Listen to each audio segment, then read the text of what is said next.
بسم اللہ الرحمن الرحیم۔ محترم ناظرین السلام علیکم۔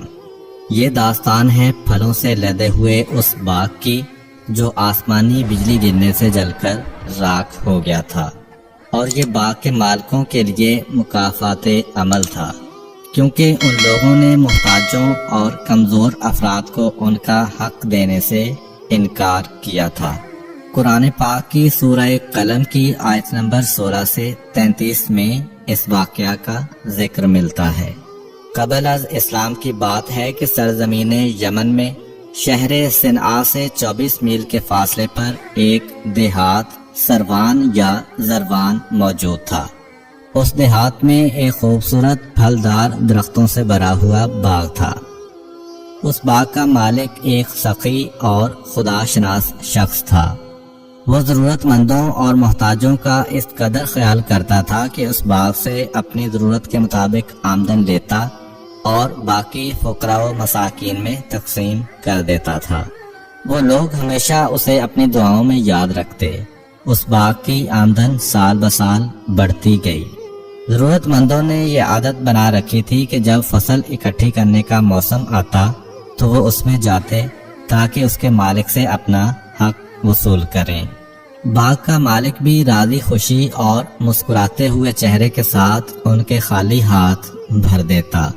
یہ الہی شخص بعض اوقات مناسب وقت پر اپنے بچوں کو اپنے پاس اکٹھا کرتا، انہیں نصیحت کرتا اور انتہائی اچھی باتیں کہتا، خاص کر ضرورت مندوں کے بارے میں زیادہ سفارش کرتا کہ رضائے خدا حاصل کرنے کے لیے ان کی طرف ضرور توجہ کرنا۔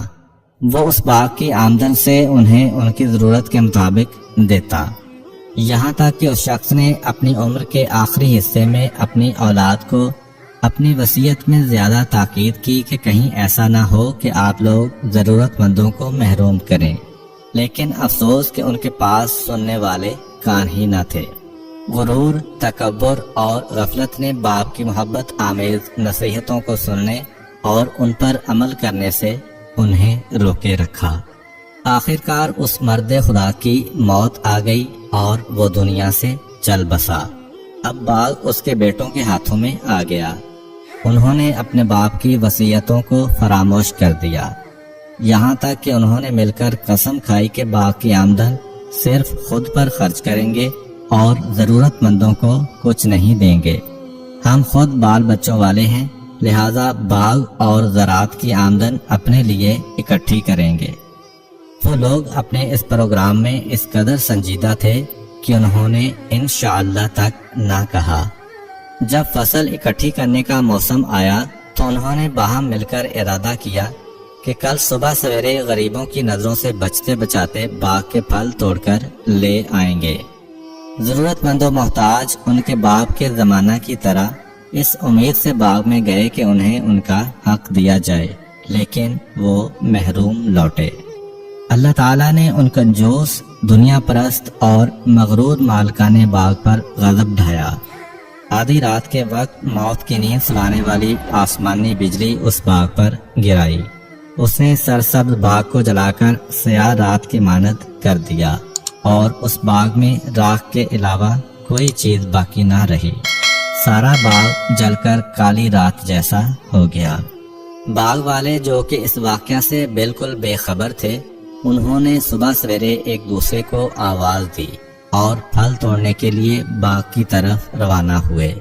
انہوں نے راستے میں ایک دوسرے کو آہستہ سے کہا، محتاط رہیں کہ آج ایک فقیر تک بھی باغ میں گھسنے نہ پائے۔